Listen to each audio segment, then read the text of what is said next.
Go gaga. Hey, Bronya no I do papa me catch you.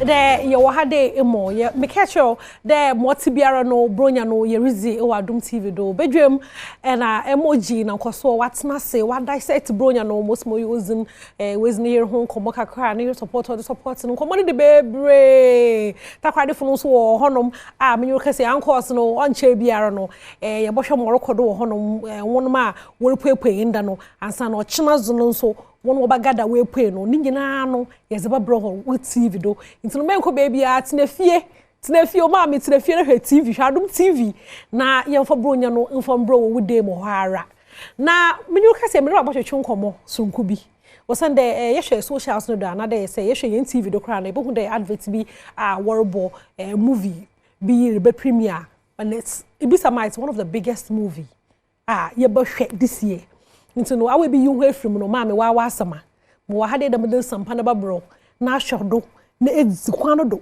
na akọ ekokudu promised land ho ba ma catch you na say nte ya ma me tna America no wara wa asama nti no mutna say wa hade ya studio am wo Peter Sedufia e wo fi hade onye na lovely wife Araba minim said the man up there describe maybe no na nizin ozama hen nti no movie no one night guest na form no nizino enyen na eco socials no da promotion wo honum na nyasem kwakwa ba yehu short videos wa ye one kasa apart from movie na kasa mpo na wa drop pieces ma ya hwe no yehu skating bia wa ye wo hade ya wonye no botwetwe nkomo nyimpa no oye film na kasa opemu nara o fi hade ya and pay Mr. and Mrs. Mami nchia ho na kwanso kono.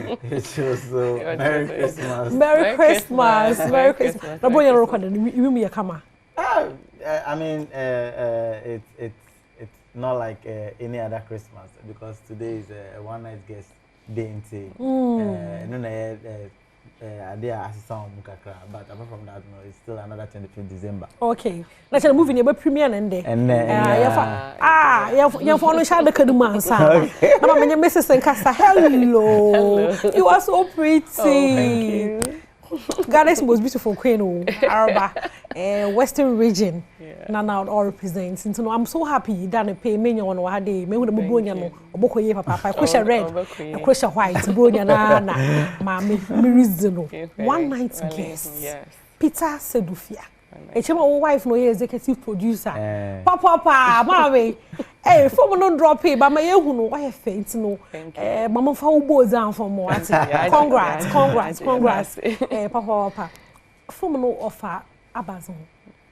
Okay, me training shadan papa but say from fanisa na hwe from fanisa. Film the about papa bia every year bia for the past 13 years Christmas Day or invite Father Christmas, Mother Christmas and elf eba fi ho normal be entertaining ni bano because ni bano ni home fan or wheelchair mo. Okay, ni bano yarefo ha. Nti o mo ba every year normal be entertaining ni account.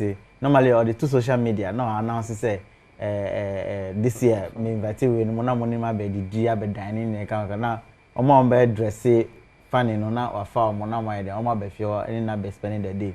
By this time now the cash price to so the scatter so say nipa obechisu no obe we ni sika bi so account until this time instead of one group no okonya two group. Wow. Until they say no so one invite two group until second group no free na e buy until say also figure out group the correct group and the wrong group no until me no group me na buy no we say na we invite we say na invite until the whole drama and Hillary of trying to find say one the right group and not the wrong group no. That is what the whole story is about. But in the end of it all no, there is that Christmas we now give that moment that gives it as the true essence of Christmas. The entire Christmas is celebrated no, we get to feel it at the end of the film. Wow. Into no, you know, you place on romantic comedy or drama, another yabazi. Yeah, family. Call it family film, family movie. Family yes, film. Family, yes. Natural family film on Damano, natural Abu Frabakrano. Yes. Botum was Yes. no, what do you power? What do you know from an into no, that's so good.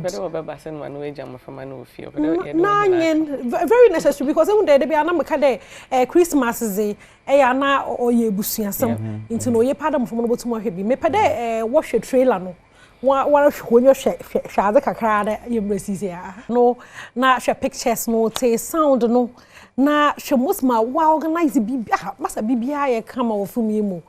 What a good day to watch a good movie. Madam Executive Producer. Yes, ma'am. He Fernando will premiere. Okay, see, yeah, premiere in all cinemas. Okay. Silverbird Cinema, Accra Mall, West Hills Mall, Oyarifa Mall, the Ozone Cinema. And then when you go to Kumasi, we are doing Accra and Kumasi. So when you go to Kumasi, you will SG Mall and a Royal Eagle Cinema. Into all these 5 cinemas will be premiere. Okay. Yeah, insist and I go for no so will be premiere one day, but end the night Hano. Yeah, 5 cinemas will Kumasi where one can. You have 3 options. I will Kumasi will be in. Into a 1 p.m. show, 3 p.m. show, 5 p.m., 7 p.m. and 9 p.m. Wow. And because of my permanency enjoy. Yes. Because I'm playing ABI back a day or you find some farmer from my name, but into 1 o'clock or 3 o'clock or and you home by no work if you wake it one for food and as I'm persistent to be that. This is so well thought through. Yeah. Why junior who papa what hen Christmas no or you come papa actors no so or town no bupe mo hono butum na nyi wona twitwa picture exactly yeah be red carpet 6 p.m. or twitwa picture into the action na you dey now but like 1 day for the premiere no into and the red carpet in Bo West Hills Mall at 6 p.m. Okay. Into pede who stars na pede no who what can then Yvonne Okoro, James Gardner, Majid, Rosalind Ngiza, they are going to be on the red carpet into one bra, one share one Christmas attire, na one bra no one won't be pictures. Every time you Nigeria for your competition no. Ya mason kwhwe. No one share nja hen. One person kwhwe. I origin. 150 Ghana cedis per.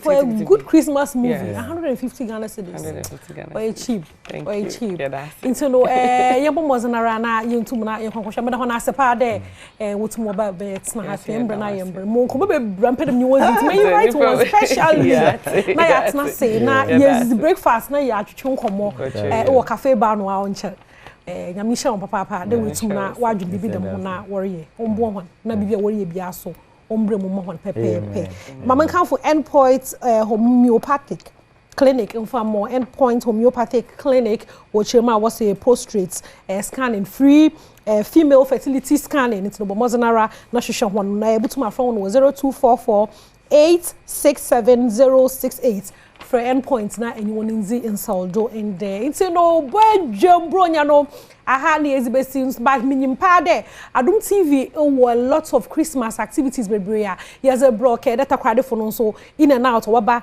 be chose record water kwade into no men you were free no in free hade enyi hen ntina na ende ebe ma wanu agiye papa enwuma ye wo film aye wo ye wo nyimpa no so biara a hwehwe biara no ye wo hono mayes ba mo mizin ye the fancy doll president for the Brothers and Sisters Association mo sorry do nyame ya Adom a ye basana ye hia echina Boxing Day bye bye.